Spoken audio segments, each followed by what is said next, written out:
Chair. Our clerk is now going to swear you in. Mr. Arsdale, please raise your right hand. You do solemnly swear the testimony you shall give in the case now before the court will be the truth, the whole truth, and nothing but the truth, so help you God. I do. Thank you. Thank you. Counsel. Thank you, Judge. Good morning. I'm the one waving at you, so you know who's talking to you. Good morning. Would you tell us your name, please, and spell your last name for the record? My name is Michael Van Arsdale. Last name is spelled V-A-N-A-R-S-D-A-L-E. What is your occupation, sir? I'm a physical scientist, forensic examiner. Who do you work for? I work for the Federal Bureau of Investigation, specifically assigned to the Firearms Toolmarks Unit at the FBI lab in Quantico, Virginia. Is that where you are appearing to us from today? I'm in Virginia today, but I'm not currently at the lab now. All right. In Virginia, though, not Utah? Yes, I am. Okay. Yes, that's correct. How long have you been a forensic examiner with the FBI? I entered the forensic examiner program in 2015. I've been employed with the FBI for 28 years now. What were you doing before entering the forensic program? I've had a number of different jobs within the FBI laboratory, beginning with an internship that I started during my the summer between my junior and senior year of college. I then entered the FBI as a physical science technician in the Firearms Toolmarks Unit. From there, I moved to become a request coordinator in our evidence control unit. This was a position in which I was managing cases, moving evidence throughout the lab to different examiners. I was promoted to a supervisor in that position, and subsequently transitioned to the evidence program manager position in the FBI laboratory for a short period of time before I transitioned back to the firearms unit to become an examiner. All right, and you have been an examiner, you said, since 2015? That is correct. All right. What educational background do you have that led you to that position? I have a Bachelor of Science from the University of Michigan. In what? My degree is actually in natural resources and environment. And so the bulk of your, I guess, training and experience would have been on the job, it sounds like? That's correct. There's an extensive training to become qualified as an examiner with the FBI laboratory. What is that training? How long is that? The training itself was approximately 3.5 years for me to complete. It involved the receipt of a training manual, which is dictated by our quality assurance manual. The training manual outlined all the elements that I needed to show competency in, to include firearms development and ammunition development, as well as tool manufacturing and development as well. There were a number of exercises throughout the manual that I needed to complete under the guidance and review of a qualified examiner. This gave me experience in reviewing tool marks, comparing tool marks on a microscope, and generating conclusions regarding those comparisons that I generated. At the conclusion of my training, I was tested in oral and written format and completed a series of competency tests in which I was provided items to compare and what needed to come up with the proper conclusion on those comparisons. And since that time, have you had continued quality or competency reviews? Since that time, annually I am proficiency tested in both firearms and tool marks. You mentioned those two things together. Is it one unit within the laboratory, firearms and tool marks? Yes, it is. Firearms is actually a sub-discipline of toolmark examination. Toolmark examination is the examination of items, marks on items to determine whether or not they were produced by forceful contact of a particular tool. Firearms identification, as I said, is a subset of that, in which that firearm is a tool or a combination of tools that is going to mark ammunition components. And so there's similar paths in regards to pattern identification. I don't know if you can break it down, but is there can you tell us an idea of what amount of time you spend on firearms versus tool marks? I don't know that I can break down the amount of time. I would say the vast majority of my time is spent with firearms and ammunition, with a component that is spent with tool marked items. All right. Are there similarities between comparisons for tool mark, what you're examining for tool marks with firearms? As I mentioned, the firearm is a combination of tools that is going to mark ammunition components. Those marks on ammunition components could be considered as tool marks.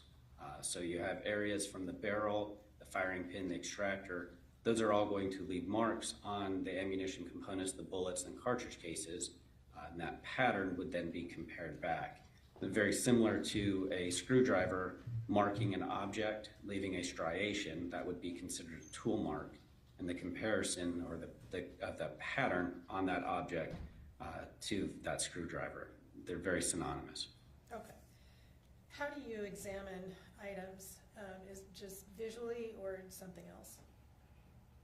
The majority of my examinations is conducted visually using either a stereo microscope or a comparison microscope. All right, so more than just your naked eye, it's under a microscope of some type? Yes, that's correct. Okay. And when you complete an analysis, whatever you're requested to do, does it undergo any kind of a quality control or review process? Once my analysis is complete, I will generate a report of my findings.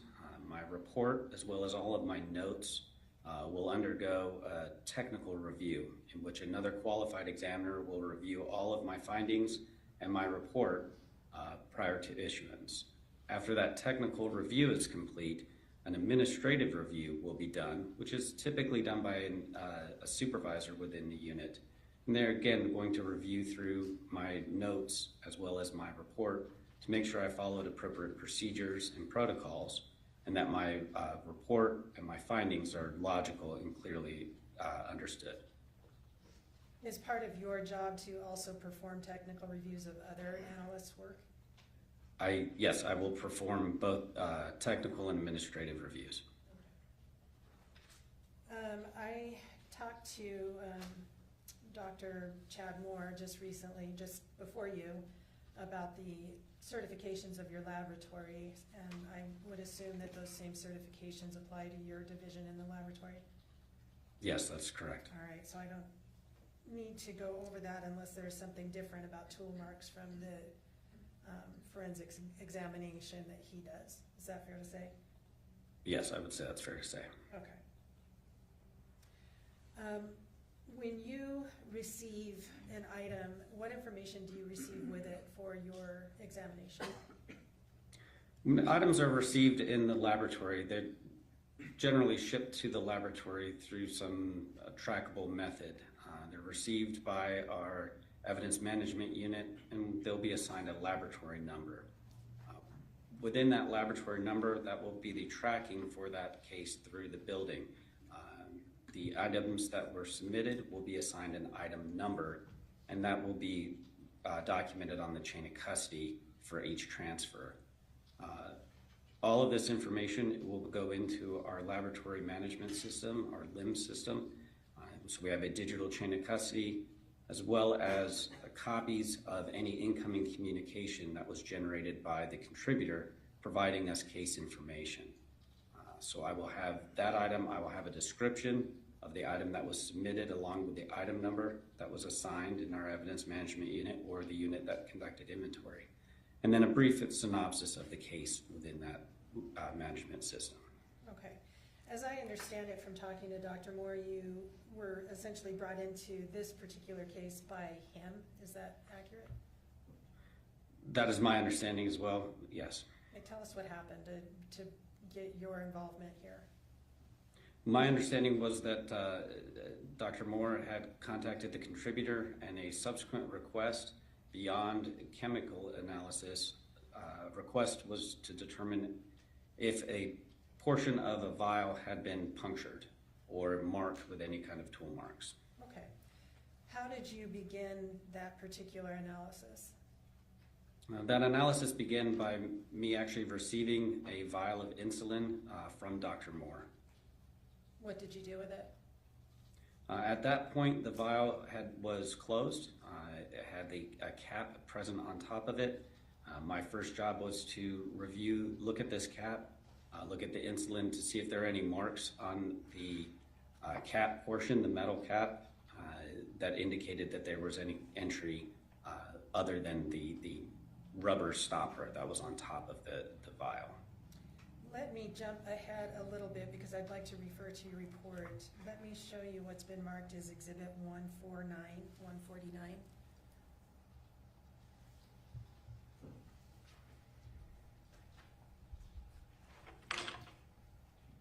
Can you see that?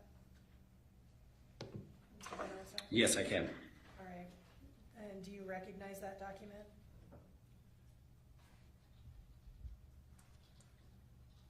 Yes, I do.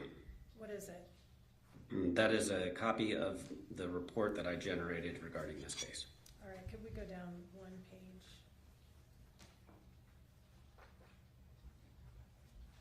Not yet. Read the signature.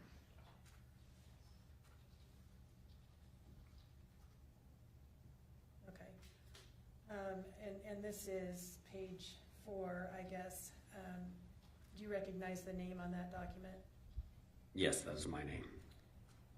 And does this accurately, I can't say that word, reflect what you prepared in response to your analysis in this case? Yes, it does. The state would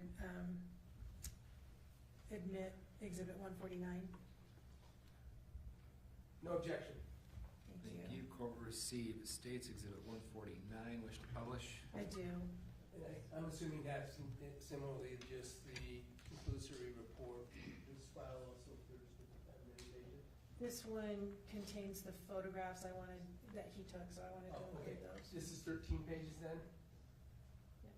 You know. Yes, 13 pages. Thank you. Just verifying that. Yep, 13, okay. Can we go down to the first set of photographs?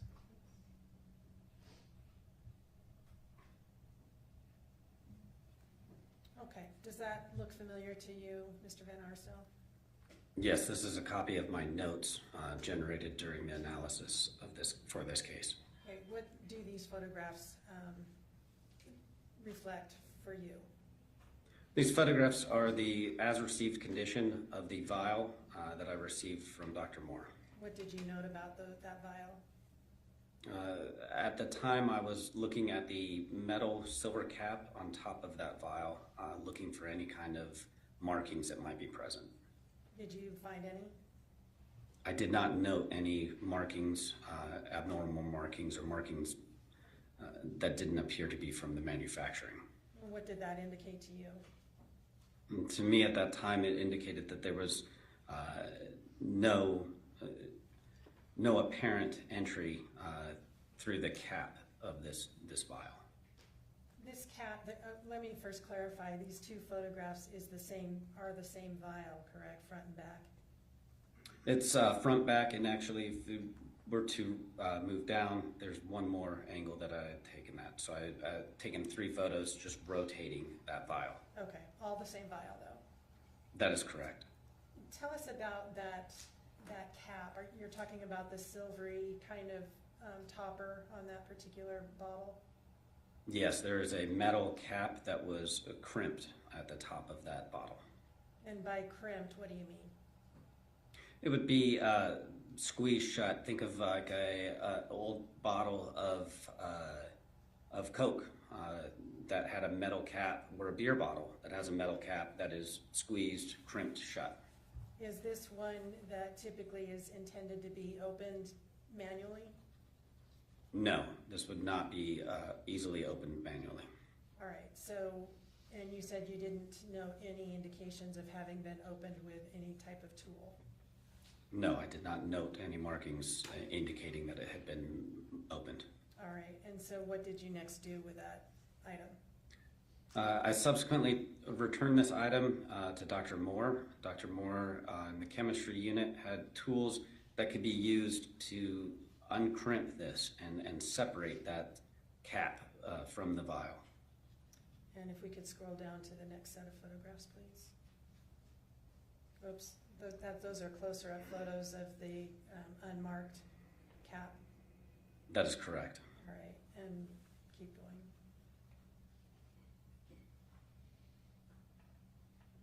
Okay, stop, wait, go back. What does this photograph reflect to you? This is the top of the vial with the cap present on it. In the center of that cap is what's called a septum, which is a rubbery silicone material that was part of the design of the vial and the cap. All right, and this is before anything was removed? That is correct. All right, if we can continue scrolling down. And that's what is this set of photographs? This set of photographs represents after the cap had been removed, and I had documented the condition of that cap at that time.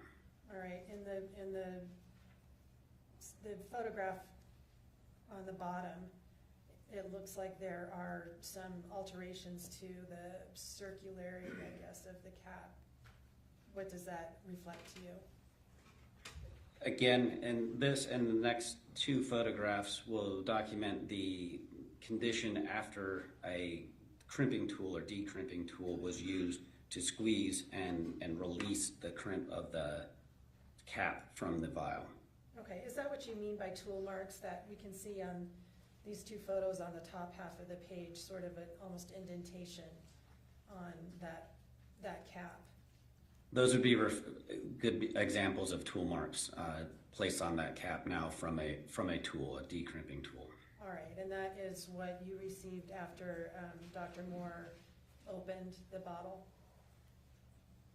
After I had done my initial examination of the bottle, I returned it to Dr. Moore. He used the tool to remove the cap and then returned the cap to me for further analysis. All right, and so underneath the top two photos is a two-piece or a photograph with two parts in it. What are those two parts?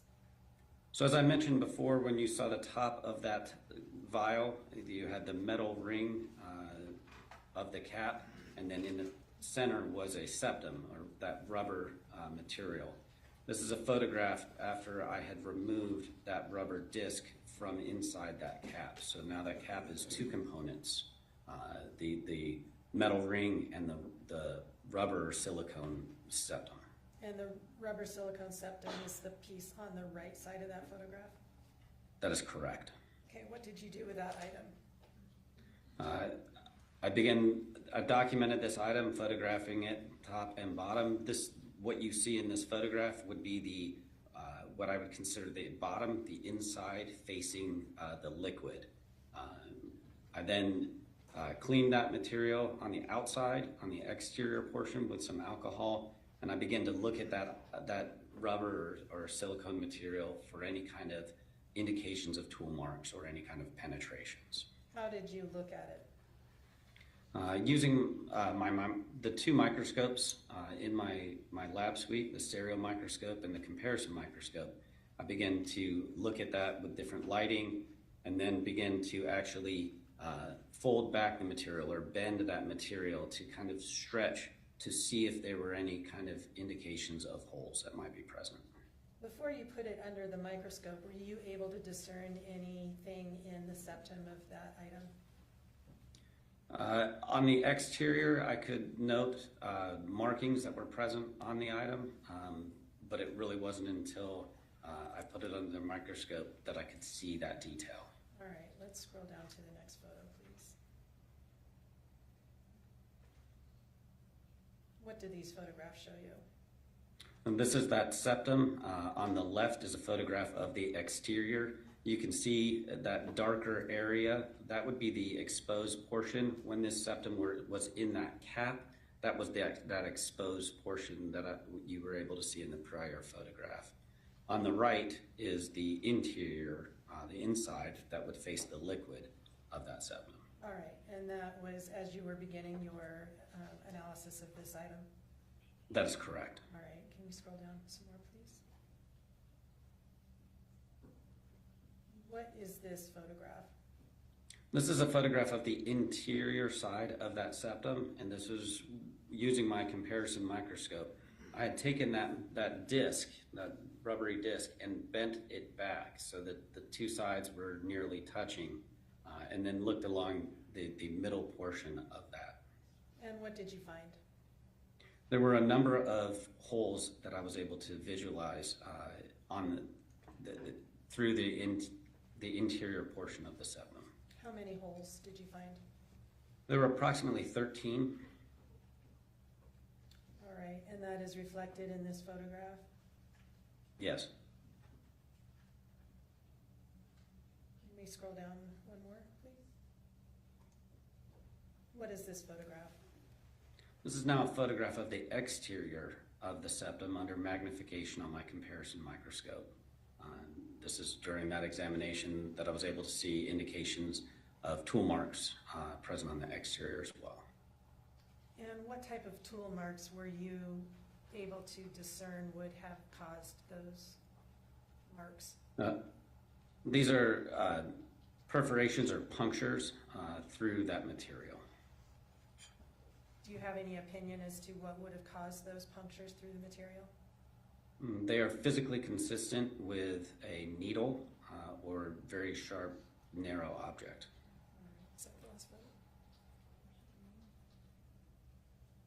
Here is one more photograph. What is that? This is lighting of that septum from the exterior, and I could see, lighting it this way, channels from where an object like a needle had penetrated through the septum. What does that mean to you? Again, this is indicative that it's physically consistent with a very narrow object like a needle. Right. Could I show you Defense Exhibit J on your screen? Do you see in that, can you see that, sir? Yes, I can. All right, on the second shelf, there is a plastic syringe type object. Can you see that? Yes, I can. Can we zoom in on that a little bit? Is that possible?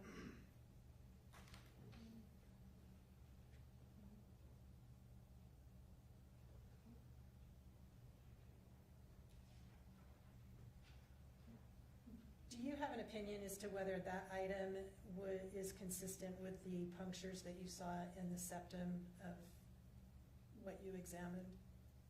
I would unfortunately need to see if there is a needle at the end of that syringe. Okay, so it would be something with a needle, correct? Yes. All right.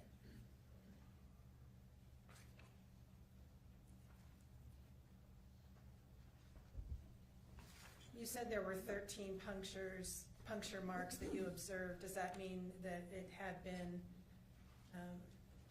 accessed, I guess? The bottle had been accessed 13 times? At least 13 times. There may be more.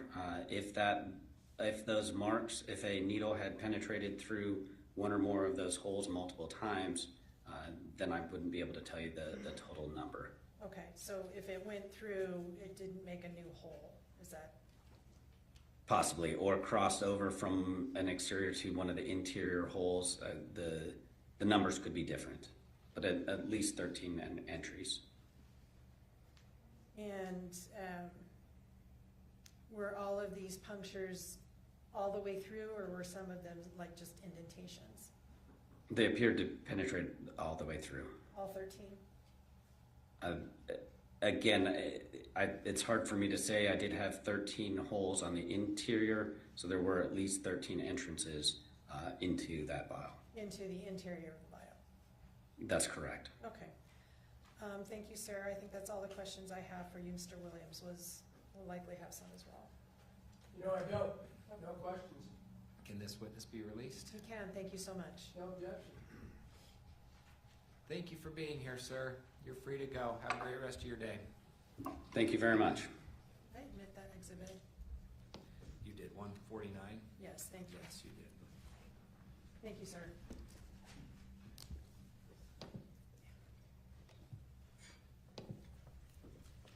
Stay ready with your next witness. We are.